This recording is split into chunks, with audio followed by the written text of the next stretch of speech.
आदित्यनाथ यांनी देखील भाजपत प्रवेश केलेला आहे।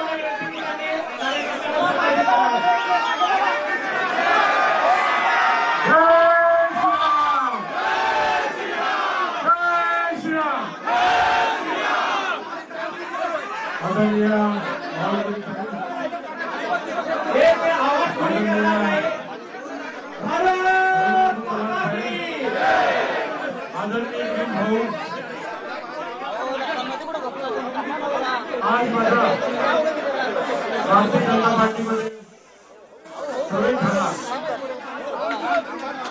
मला आदरणीय झाला, त्यामुळे मी भारतीय जनता पार्टी आणि देवेंद्र फडणवीस साहेब यांचं मी मनपूर्वक या ठिकाणी आभार मानतो। गिरीश भाऊ खऱ्या अर्थाने संकट मोचन आहे आणि त्यांच्याकडे आपत्ती व्यवस्थापनाचं काम आहे आणि आपत्ती आली त्यातलं ते मार्ग काढतात आणि मार्ग काढतात।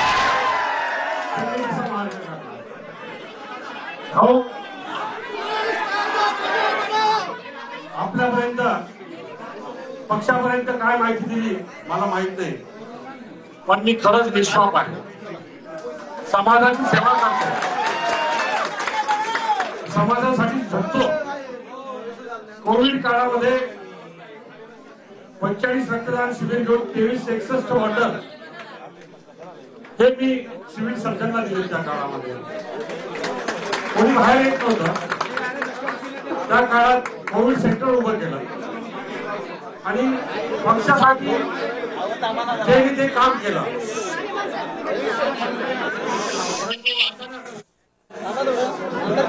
नीतीने खाला घातला आणि माझ्यावरती कारवाई केली, पण ज्या पक्षाने माझा अनादर केला त्या पक्षाला मी सांगू इच्छितो की महापालिकेच्या निवडणुकीमध्ये दूध का दूध पाणी का पाणी होईल।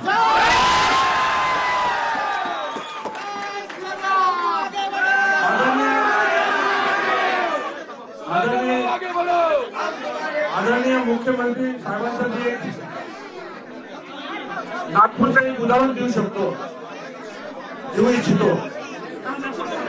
त्यांनी महाराष्ट्रामध्ये जो पहिला प्रकल्प केला की सांडपाण्यापासून महापालिकेला उत्पन्न मिळवून दिलं, महावितरणला वीज निर्मिती प्रकल्प दिला आणि ते 2010-11ची ती गोष्ट आहे। 20 का 25 कोटी रुपये महापालिकेला मिळतात, अशी दूरदृष्टी असणारा नेता आज महाराष्ट्राचे मुख्यमंत्री आहे आणि निश्चितपणाने त्यांच्या नेतृत्वाखाली महाराष्ट्राची जनता अत्यंत खुश आहे। आणि भाऊ, आपण जे काम सांगाल, बावनकुळे साहेब आपण जे आदेश द्याल, चव्हाण साहेब आपण जे मार्गदर्शन करणार त्याचं मी तंतोतंत पालन करेन, निष्ठेने काम करेन। पक्षामध्ये जी जबाबदारी दिली ती जबाबदारी निष्ठेने पार पाडेल। पक्ष संघटन मोठं करण्यासाठी निश्चितपणाने प्रयत्नांची पराकाष्ठा करेल। धन्यवाद। जय हिंद, जय महाराष्ट्र।